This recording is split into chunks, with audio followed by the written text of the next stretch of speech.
O zaman sizin de az önce bahsettiğiniz o bilme isteğinden doğan en meşhur hurafemizle başlayalım. Karnın şeklinden bebeğin cinsiyeti belli olur. Mu acaba?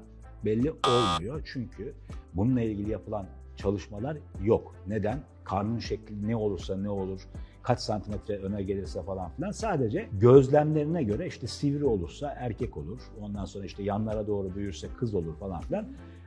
Zaten cinsiyetle ilgili yapılan bir ortaya atılan bir hurafe %50 olasılıkla doğru zaten. Tabii. Ya ben şimdi mesela bir tane hurafe üreteyim. Diyeyim ki mesela işte saçı ortadan değil de yandan ayıran anne adayları çoğunlukla kız çocuk sahibi olur diyeyim. %50 tutar. %50 de az bir rakam değil yani sonuç itibariyle. O yüzden de özellikle cinsiyetle ilgili hurafeler çok yaygın ve insanlar genelde işine gelenleri seçiyorlar aralarında.